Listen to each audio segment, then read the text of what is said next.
Welcome everybody to another edition of Let's Be Frank About Sports. I am your host, Frank Gino. Major League Baseball has finally decided on what type of punishment they want to give the Houston Astros for their cheating scandal that went on predominantly during their World Series run in 2017. And the decision they came to was a harsh one, giving both the manager AJ Hinch and GM Jeff Luhnow 1-year suspensions. To go along with that, Major League Baseball also took away the first and second round draft picks for the next 2 years for Houston, and they also gave the maximum fine of $5 million. So I think it was interesting that MLB definitely did decide to come down hard on Houston, and I think they had to, because if you remember months ago, because that's how long this investigation has been going on, I made a video talking about, just the initial reports and what kind of things baseball could do to punish something like this. And I said repeatedly that they had to set a precedent for the rest of baseball, because you don't want things to happen like this again. It's very unfortunate that, with the age of technology, we see a lot of things change, and the game of baseball has changed a lot, and a lot with the replay center, and that is what the Astros were using to look at previous at-bats, learn, sign sequencing, and then relaying it to the players. So I thought that was really fascinating, and now, there's going to be more things that are instituted within baseball that has to do with technology. And they're going to have to keep trying to find measures to, kind of deter these things from happening. So I think that this kind of punishment, it's what they had to do. I mean, vacating the title would have really been over the top, but I feel like they did just enough. I didn't really think it was fair to necessarily criticize players, because at first I thought this was more of an organization thing. I felt like this was more of players just following the rules, and what the manager or GM or bench coach, in this case it was Alex Cora, what they were telling them to do. I felt that wasn't really fair to the players, especially because, like Rob Manfred ended up saying, a lot of these players aren't even on the team anymore. I know the star guys are, but I mean, you have to very, pick and choose. How much did Bregman cheat? How much did Altuve cheat? How much did Brian McCann cheat, even though he's retired? So, you had to be very case specific, which I think was going to make things even trickier than they already are. But I think another big thing for me about today that really stood out was this whole idea that AJ Hinch wasn't crazy about the sign stealing and the use of replays, and that he had destroyed monitors on some instances.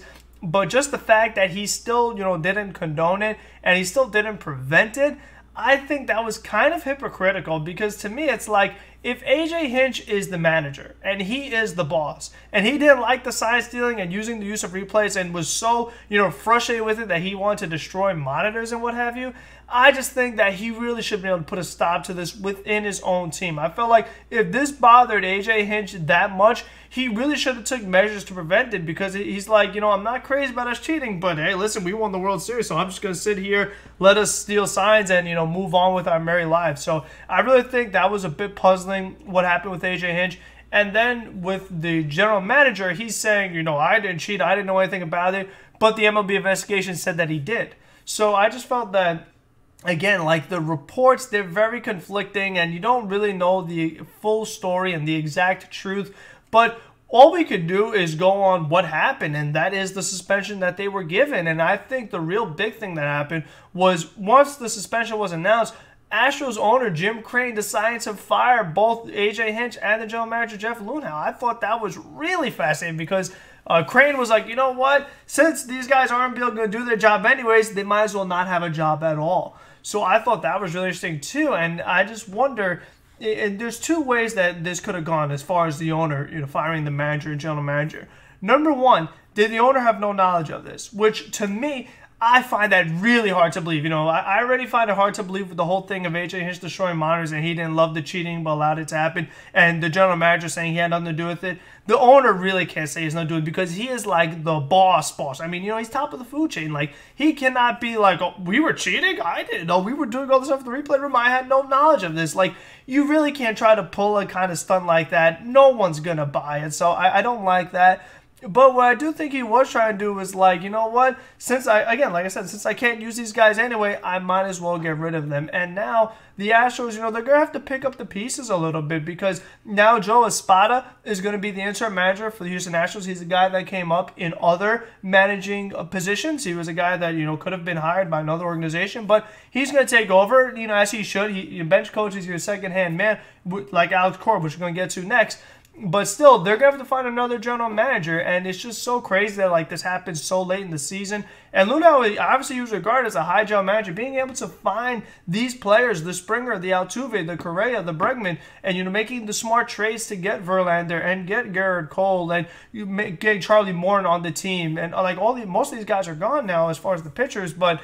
Still, I just think that the way this played out was really fascinating. And both of them are going to be looking for new jobs now. So I think that is something really important to keep in mind. But to get to Alex Cora, so far what the reports say is that he was a really big player in what happened with this. I mean, he was one of the guys that really helped devise this scheme and was a big part of it. So his punishment is going to be even bigger than the one that happened to Hinch and Lunau. And I think the other thing that's even more important is the investigation that's currently going on with the Boston Red Sox and their alleged cheating. So it's just like Alex Cora is now showing you a reputation of cheating. He showed that he was a big-time cheater with the Astros. Then he came to the Red Sox, and he was cheating there as well. So it's just like, whether the warnings or the punishments, didn't really bother him. He's like, you know what, I'm now going to institute this with the Red Sox. So it's just like, he's somebody that he's going to be suspended over a year, which they already said his suspension is going to be worse than Hinch. So if he's over a year, would Dombrowski maybe want to fire him? I think that's something that would have to be considered on the Boston side. So, what if their GM gets suspended too? So it's just going to make for a lot of interesting things as far as like a spiraling effect. Luckily for the Mets, nothing with Carlos Beltran, and I don't think anything will ever with Carlos Beltran because, again, he was like a Correa or a Bregman. He was a player on the team. So I don't think it's fair that Carlos Beltran should suffer, and more importantly, that the Mets should suffer. And I know I'm a Met fan, but the Mets had nothing to do with the cheating, so I really don't think it's fair to have their manager suspended. I just don't think that's the way to do it. I think baseball got it right.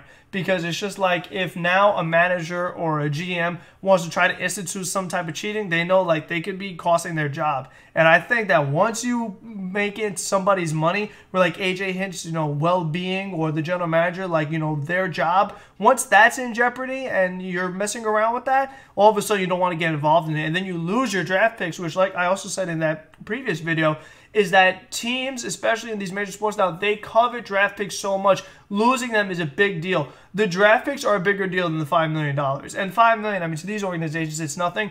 But, I mean, MLB did the maximum that was agreed to with the collective bargaining agreement and what have you. So, again, I think it was a good punishment. I think it was the punishment that had to be made.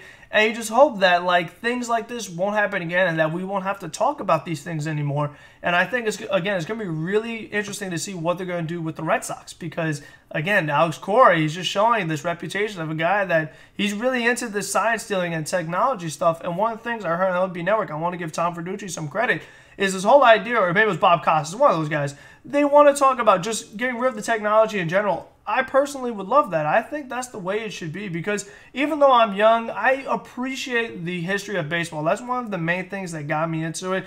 And, guys like a Babe Ruth or Mickey Mantle or Joe DiMaggio, Roberto Clemente or Ernie Banks, Ryan Sandberg, so many legendary baseball players we've had, they didn't use any of this stuff. Tony Gwynn and Ken Griffey Jr. I mean, we've had so many great baseball players.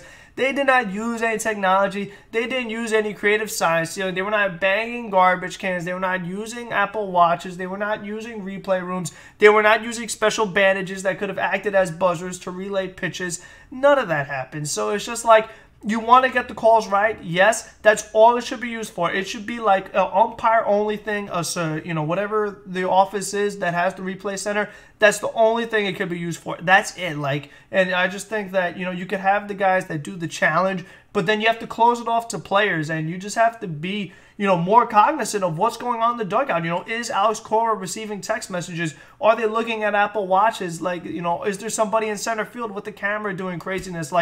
There's so many different things that baseball has to look into, and it's really unfortunate. You wish that you could just play the game the way it has been played for hundreds of years, really. So, I mean, just the way that it has become a problem now, as a fan, as a baseball fan, I really don't like to see that. But you know what? It's really a competition, and people are trying to gain any competitive advantage that they can. And again, it's sad that they have to use this technology, which really is supposed to help make the game even better, and really they're making it worse. So I really don't like to see that. But again, good punishment, and we will see what happens going forward. If you like this video, leave a like, comment. What did you think about the punishment? Was it right? Was it wrong? And what do you think about the Astros, the Red Sox, and these other organizations going forward? Because one of the other things before I go that I'm really interested in is, are these the only organizations that are doing this? I find that hard to believe. I feel like there is some sort of technology being used for a competitive advantage in an unethical way by other organizations. I think that is definitely a possibility. So will MLB want to look into some other teams, and will Manfred make another warning? Because if, let's just say that some other team got caught with this, I'm not going to name any names because I don't want to make any teams look bad. But if this were to happen to another team, what would that punishment look like? Because it's like, all right, you already saw the Astros and you still were trying to do something like this. Now we're going to get you as well. So will it change the way technology is used in the sport? I think all that is going to be really fascinating. But until the next one, have a good one, everybody.